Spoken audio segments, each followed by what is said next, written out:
Hello everyone and welcome back to your piano lesson. If you are here for the first time, I am Gianluca Fronda, your virtual piano teacher. If you want to discover interesting facts about me, you can watch the introduction video of this channel. I'm leaving the link in the description of this video, where you will find also the link for my artistic channel, Gianluca Fronda, pianist and composer, if you're interested in original music and covers. Talking about this channel, don't forget to subscribe and let me know about yourself by commenting. Tell me when you have started, if you're finding my channel interesting and you're improving your skills also thanks to my videos. And don't forget also to share with your friends if there is anybody interested in piano music, anybody that you know. So now time to go to our lesson. Today is finally time for me to play for you Film Noir, the C3 piece on page 22 of the grade 5 piano exam pieces ABRSM, still 2019 and 2020. This is the fourth of that list of 4 videos that I promised, and I'm simply bringing to your attention as a special present for one of my students that I hope is enjoying these videos and getting the most out of the tutorials.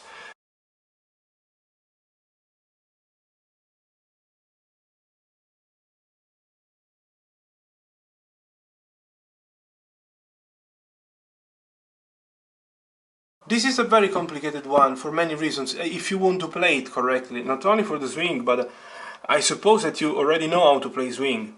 It's for the many details, it's really full, it's rich of details.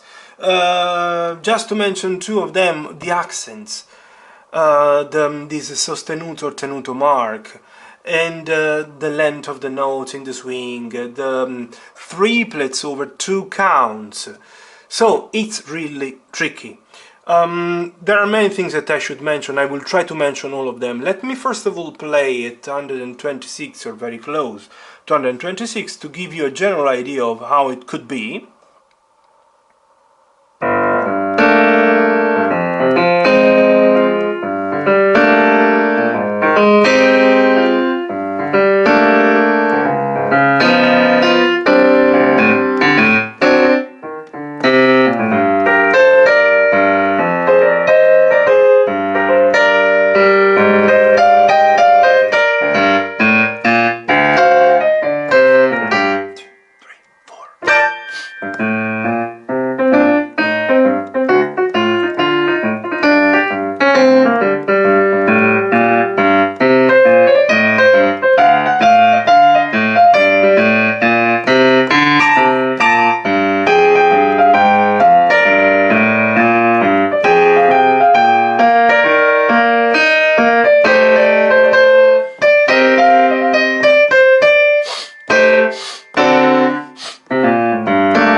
Et voilà, this is this crazy film noir, played I believe at the final speed, maybe slightly faster, slightly slower sometime, but I think and I feel it was exactly around 126. Now, the thousands of details, I hope that I've respected all of them as they are. I'm trying indeed to play thinking that this is for an exam where they check all these details. If I was supposed to play for myself for a concert, I would definitely rewrite many times in my way, but I've tried to stick to the music sheet, and this is the most complicated thing. Anyways, let's try to analyze as much as we can. You see that you should definitely pay attention to all the accents, and as much as you can try to emphasize the notes with the accent, because it's such an important element of this piece. If you count the amount, it's really high. It means that the composer was really, Mike Cornick was really concerned about this attack, this very harsh sound. Then another element, as I was mentioning previously, are these tenuto, sostenuto marks that would need extra passion. Have you seen how passionate was my performance? Then the crescendo, that are really many. Yeah, so they are uncountable. It's really rich in terms of dynamical indications, this piece. The tricky bars are definitely these ones. Here I suggest you, exactly like I have done here, I suggest you to divide the crotchets or quarter notes as they are in two equal quavers. In this way you will see where let's say the start of the new beat has to fall. The start of the beat, for example, in this bar, you see is on the second, is at the start of the second block. But you played the C and the E flat at the end of the first block of 3. Okay, in this way, anyways, you see where you have to go. In this case, same story. I can write it now for you. So, the first one is a crotchet, is a quarter note, so it's 2 quavers hidden. The sound start on the third one, but the downbeat of the second, let's say, the downbeat of the second beat is on the second half of this note, you see? So you tie this one, you add the tie, then the A and C, they start on the second subdivision of the triplet, et voila. So this is the situation here. That's why I say it goes on 2 counts. First count is 1, second count is 1. And it's very easy in this way then. You can help yourself also here, doing exactly the same identical thing I have done right now, here, or that I did anyways, and so here. For example, also this bar, you see, is quite tricky, complicated. But if you pay attention, you will notice that this note falls at the beginning of the second count. The A falls exactly at the end of the second count. Then, this is quite easy, but then the problem could be here. You have to imagine that the D is at the end of the third count on the A. I usually like to suggest, then you can find many other ways, I usually like to say 1 and A, 2 and A, 3 and A, 4 and A.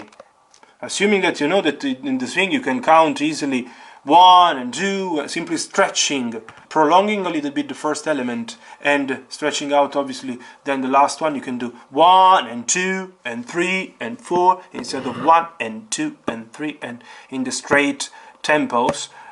Here is much better to add to use the 3 elements, number and A, number and A, number and A, 1 and A, 2 and A, 3 and A. On A you play the D.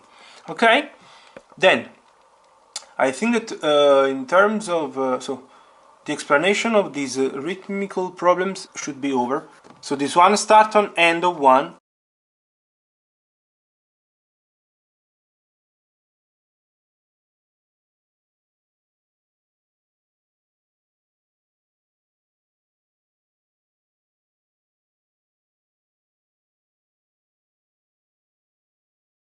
On 2, you are with the sound already down, so with the keys already down, sound already on, and this is on the end of 2. Then I will talk about the accents, don't worry too much. I'm simply checking the rhythmical things. Yeah, here as well, pay attention. On 1, the left hand note, on end of 1, the right, you keep going. So on 2, when you play, let's say, these, the sound is down, and nothing else. This is identical to these cases, so do the same thing. On the third page, no big problems. Indeed, identical situations. Pay attention to place these 2 semiquavers on the end of 2. So 1 and 2 holding the note down, and on end of 2, I keep saying I'm counting in the straight way, you place these notes, these 2 semiquavers. Now regarding the accents, the tricky ones are those, for example, where I have added the harrow. Here, for example, is unexpected on the second half of the third count. 1 and 2 and 3 and. Let's go 1 second to the keyboard. You could respect first of all the slur. This is the complicated part because you should split E flat and D and then give the accent to the second one. Something that happens quite often. Happen again here at the beginning of the second page, in the second bar. See where you see the arrow, pay attention. Here I like to split, exactly respecting the slur. The tricky bars are also these ones, where you have the staccato on the left and these slurs on the right. Again, an unexpected accent on the end of 2 here. The slur connecting these two notes. Pay attention to these elements if you can, yeah? They will definitely add extra value to your performance. Also here, pay attention. This one is quite normal, but this one is quite atypical. And that's it. Yeah, there is much more that I should mention. Also here, pay attention to the accent at the beginning of this section. I know that the eyes, when you have too many things, too many signs, too much information, you don't see things. And this is definitely normal, it's human. But that's why I'm trying to raise the level of your attention. Pay attention to this accent, to this one as well. I think and I hope that I played according to these accents in my recording, yeah? I was suggesting to one of my students in the past to play this D together with this to make it easy. So you can transfer this D to the left, because you see, treble clef, treble clef. You can play the G minor chord with the left, here. So you can play G minor chord with the left, as you can see, and then you add simply E and A on the right. Let's try to pay attention 1 second. According to what he wrote, the D was supposed to be with the right and simply G and B flat with the left. I suggest the G minor chord with the left, back to the keyboard, and then simply E flat and A. You see, you give the bottom right hand note to the left, and with the right you play only these two. In this way, it's much. I think that is easier because it's something that you can easily recognize these. I would definitely go now straight to the slow performance. I won't be playing too slow because I tried at 63, but it's really heavy.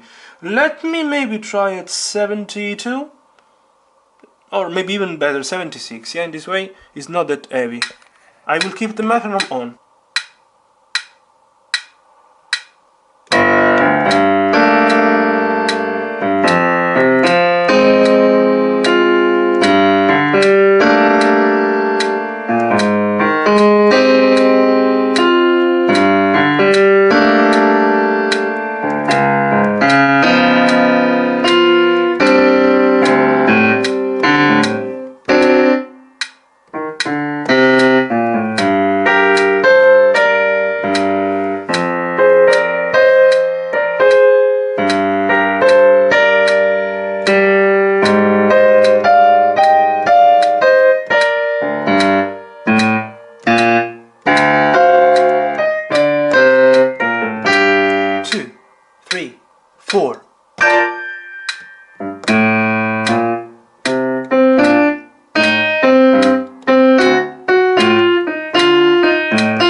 keeping the metronome on, I want to let you notice how complicated obviously is to play, having the metronome and place the triplets on it. You have to count in your mind 1 and day 2 and day 3, so understand when to play 1 and day 2 and day 1 and day 2, and you have to really count in yourself, in your mind, to make it possible. 1 and day 2 and day 1 and day 2. It's not easy. Yeah, here we are. This is the way.